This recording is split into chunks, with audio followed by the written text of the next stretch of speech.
mulher grávida sente um desejo incrível de comer chuchu às 3 horas da madrugada, e esse desejo não é saciado, a criança corre o risco de nascer com cara de chuchu? Eu tenho 2 primos gêmeos que não se parecem. Será que eles são de pais diferentes? Se os meus pais não são ruivos e eu tenho cabelo cor de cenoura, isso quer dizer que eu sou filho do carteiro? Antes de você acionar o programa de TV mais sensacionalista e barraqueiro da sua região, é necessário saber algumas coisas sobre a transmissão de características de uma geração para outra. Nós estamos falando de genética.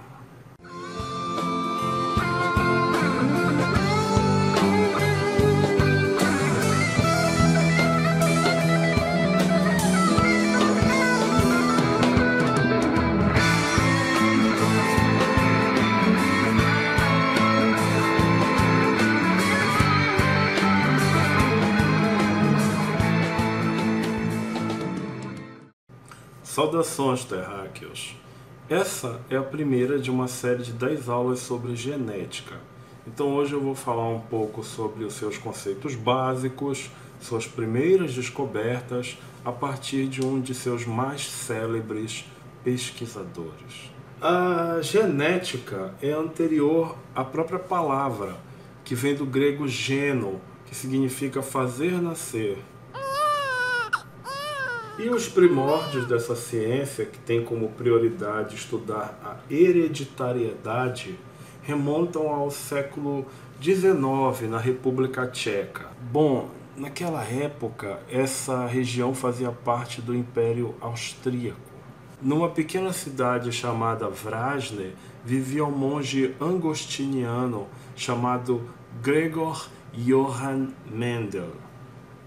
Esse cara aí. Desde jovem, o Mendel era um cara fascinado por entender os fenômenos da natureza. Ele gostava de observar as plantas e também mostrava muito interesse pela meteorologia. Como isso foi muito anterior a conceitos que nós possuímos hoje como biólogo, geneticista, nós podemos dizer que o Mendel era um naturalista. A sua família era pobre, mas acreditava no potencial do rapaz, que foi estudar no mosteiro da Ordem de Santo Agostinho. E daí ele se tornou um frade e adotou o primeiro nome Gregor, como era o costume da época. O Mendel é conhecido principalmente pelos seus estudos cruzando variedades de ervilhas. E ele foi muito feliz com a escolha das ervilhas, porque primeiro, elas são plantas que se reproduzem rapidamente, tanto de forma sexuada quanto assexuada, e são fáceis de ser cultivadas. Então deve ser mais fácil você estudar gerações de ervilhas do que uma sequoia que vive milhares de anos. Elas possuíam também um ciclo de vida curto, que também facilita o que eu disse anteriormente, agilizando o estudo. E as suas variedades possuem características que são fáceis de visualizar, como por exemplo a textura e a cor das sementes. Por fim, ervilha era uma opção bem barata. Gregor não foi o primeiro a fazer experiências como essas, mas o seu estudo deu muito certo pela sua objetividade, seu conhecimento matemático, principalmente estatístico, e a sua sagacidade para interpretar o que esses dados lhe diziam. Então o Mendel partia de uma primeira geração de ervilhas, que nós chamamos de parental. Essa geração podia ser, por exemplo, de cruzamento de ervilhas com sementes rugosas com ervilhas de sementes lisas, ervilhas de sementes verdes com ervilhas de sementes amarelas. A primeira geração desses cruzamentos mostrava o predomínio de uma dessas duas características. Por exemplo, cruzando a planta de semente verde com a de semente amarela, o resultado era de 100% de novas plantas com sementes amarelas. Então vamos chamar essa primeira geração de filhos de F1, que não tem nada a ver com Fórmula 1. Ok, o que aconteceu com as ervilhas verdes? Será que foi coincidência? O curioso é que toda vez que o Mendel fez esse cruzamento, isso aconteceu. Mas a maior surpresa foi quando ele pegou essa geração aí de plantas cruzadas, né, de filhos mistos de verdes e amarelas, que eram todos amarelos, e resolveu cruzar entre si. E aí ele pegou essa geração dos filhos dos mistos e chamou de geração F2. Mas aí vem a surpresa. 3/4, né, ou seja, 75% das plantas produziram ervilhas amarelas. Porém, 1/3 eram ervilhas verdes. Isso está parecendo com aquela história do filho ruivo quando os pais não são ruivos, né? Ou quando você tem uma característica do seu bisavô ou de um primo distante que não aparece nos seus pais. Mas por que será que isso acontece? O Mendel deduziu corretamente que cada planta de ervilha tem 2 fatores, e a cada cruzamento, apenas um deles é passado de cada pai. Vamos pensar rapidamente na reprodução humana, certo? Nós temos um zigoto, que é a nossa primeira célula. Para que eu falei disso na aula passada? Que é fruto da união de um espermatozoide e de um óvulo. No espermatozoide, nós temos metade da informação do pai, e no óvulo, metade da informação da mãe. Essa informação é, na verdade, os genes presentes nos nossos cromossomos, minúsculas estantes de livros que fazem parte da grande biblioteca que é o nosso DNA. Dessa forma, o Mendel entendeu que na reprodução sexuada, metade da informação de cada progenitor é doada através dos gametas.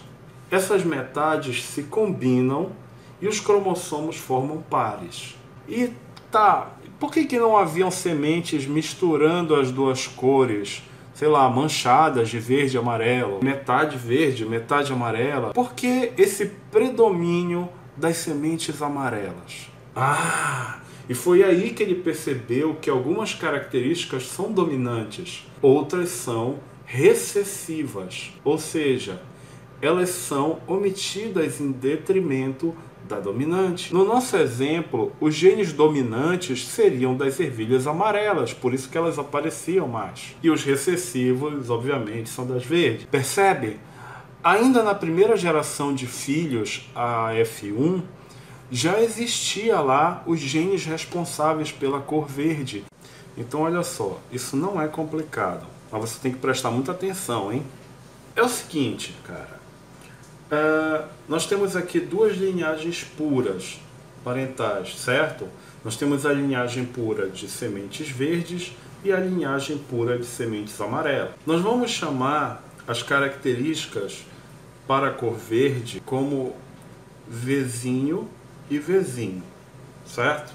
E para a linhagem pura de sementes amarelas, nós vamos colocar Vzão e Vzão. Por que eu estou escolhendo a letra V? O costume é você pegar a primeira letra do nome da característica recessiva.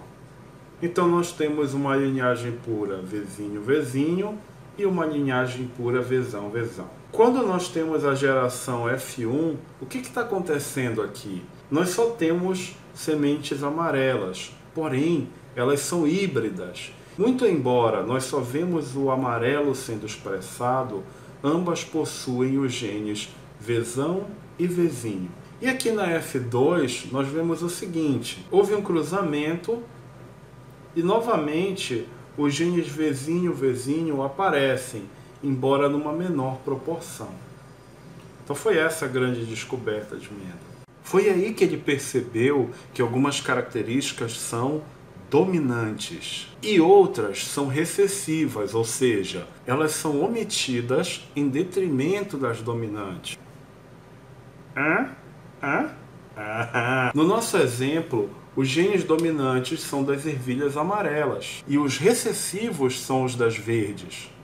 Percebe?